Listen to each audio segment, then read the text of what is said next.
안녕하세요. 클릭 K 플러스입니다. 최근 코로나19 확산세가 주춤하지만 위중증 환자와 사망자는 좀처럼 줄지 않고 있는데요. 이런 가운데 지난 14일부터 코로나19 먹는 치료제 처방이 시작됐습니다. 환자 스스로 복용 가능한 먹는 치료제 도입의 필요성을 고려하였고 생활치료센터의 입소 또는 재택치료 환자가 중증으로 악화되지 않도록 하는데 도움이 될 것으로 기대합니다. 코로나19 먹는 치료제는 누구에게 처방되고 어떻게 복용해야 할까요?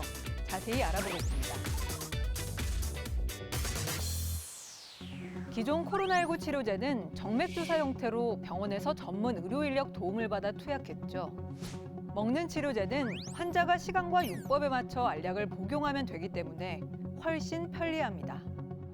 이번에 국내에 들어온 먹는 치료제 팍스로비드는 2만 1,000명 분인데요. 공급량이 한정된 만큼 투약 대상이 정해져 있습니다. 먼저 재택치료자나 생활치료센터, 요양병원시설 입소자여야 하는데요. 이 가운데 중증 진행 위험이 큰 60세 이상과 면역 저하자가 우선 대상입니다. 증상이 나타난 뒤 5일 안에만 처방받을 수 있습니다. 재택치료를 하는 경우 치료제를 어떻게 처방받을 수 있을까요? 재택치료자는 관리 의료기관과 비대면 진료를 통해 투약 대상 여부를 확인합니다. 투약 대상이라면 의료기관이 담당 약국에 이메일이나 팩스 등으로 처방전을 전달하는데요. 보호자가 약국을 방문해 처방된 치료제를 받으면 됩니다. 불가피한 경우 지자체 또는 약국을 통해 배송받을 수 있습니다. 팍스로비드는 하루에 아침, 저녁으로 약 12시간마다 5일 동안 복용해야 합니다. 치료제를 먹고 증상이 개선되더라도 5일 분량을 모두 복용해야 합니다. 치료제는 씹거나 부수지 말고 통째로 삼켜야 하는데요. 식사 여부와 관계없이 복용할 수 있습니다. 약 먹는 시간을 깜빡 잊은 경우는 어떻게 해야 할까요? 기존 복용 시간에서 8시간이 지나지 않았다면 즉시 약을 먹으면 됩니다. 만약 8시간이 지났다면 놓친 약은 먹지 않고 다음번 약만 먹어야 합니다.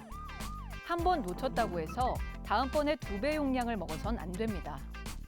이상 반응이 있어서 복용을 중단했다면 남은 약은 보건소나 약국에 반납해야 합니다. 남은 약을 가족에게 주거나 판매하면 5년 이하 징역 또는 5천만 원 이하 벌금이 부과됩니다. 복용 방식과 함께 주의해야 할 게 또 있는데요. 먹고 있는 약이 있다면 미리 의사에게 알려야 합니다. 팍스로비드는 함께 복용하면 안 되는 28가지 성분이 있습니다. 처방 단계에서 의료진과 약사가 처방 이력을 조회하는데요. 하지만 처방 없이 구입 가능한 일반 의약품은 파악하기 어렵습니다. 처방에 앞서 먹고 있는 약을 반드시 알려야 하는 이유입니다. 이렇게 치료제를 먹고 부작용 의심 증상이 나타나면 어떻게 해야 할까요? 팍스로비드 부작용 증상으로는 미각 이상과 설사, 혈압 상승, 근육통 등이 있는데요. 이런 부작용이 의심되면 처방받은 의료기관과 즉시 상담해야 합니다. 입원 치료 같은 중대한 부작용이 인정되면 입원 치료비와 사망 일시 보상금 등을 받을 수 있습니다. 알약 형태로 먹는 코로나19 치료제 처방이 본격적으로 이뤄졌는데요. 치료제 역할은 이미 감염된 뒤 중증화를 막아주는 데 있습니다. 코로나19 감염을 막기 위해선 마스크 착용 등 기본 방역 수칙을 철저히 지키는 것이 무엇보다 중요합니다.